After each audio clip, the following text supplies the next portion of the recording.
Make a date with Reverend Dr. Ebenezer Markwei at 6 a.m. from Monday to Saturday on Graphic Online via Facebook and YouTube as he expounds on matters of faith. Graphic Online, truth and accuracy every day.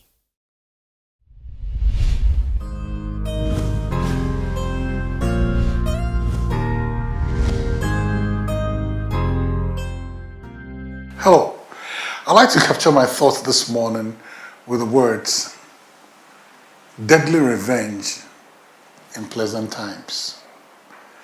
Deadly revenge in pleasant times. And I'm talking about that David had a nephew called Joab.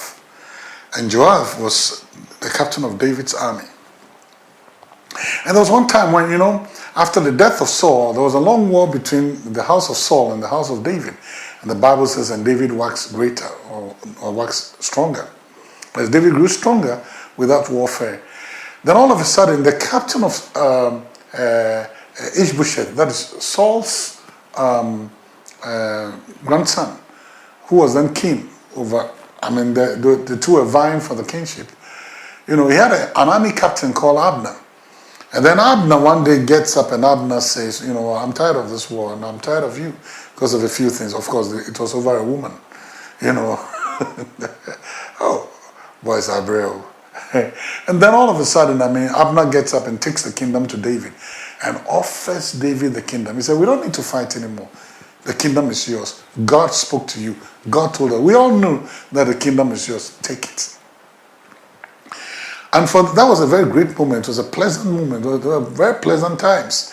Because now the kingdom was being unified and now it was time for joy and all those things.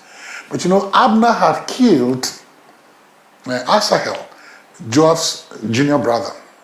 He had killed him in battle. And at that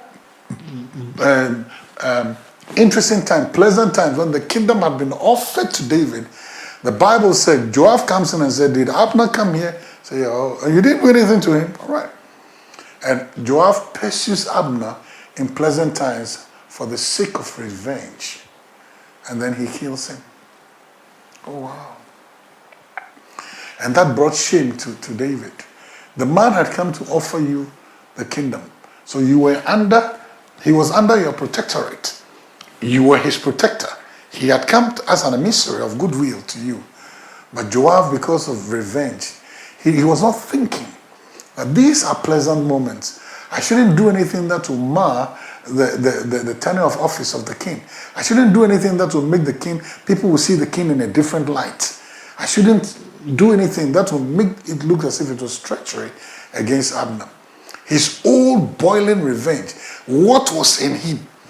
Even in pleasant times when this was a time to bring in the kingdom together, his desire for revenge and his thirst for revenge, made him kill Abner in those times. And that cast a slur on David's character. And that cast a slur on David. It was his beginning. He was now going to start ruling and bringing everybody together. That placed David's reign in jeopardy.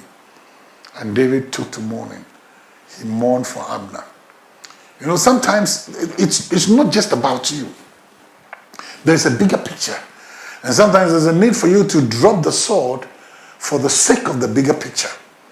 That was what Joab could not do. He wanted to exact, the exact punishment and wanted to exact his pound of flesh from Abner.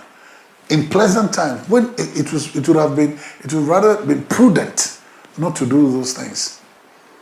Sometimes in our pursuit for this thing, in a glorious moment, in our pursuit for this thing, we may do something nasty that will mar the beauty of the occasion and that will mar the beauty of progress.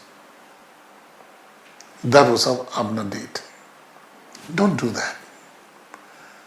Look at the bigger picture. And sometimes you need to sacrifice your petty squabble for the bigger picture. Well, the choices are always yours. See you later.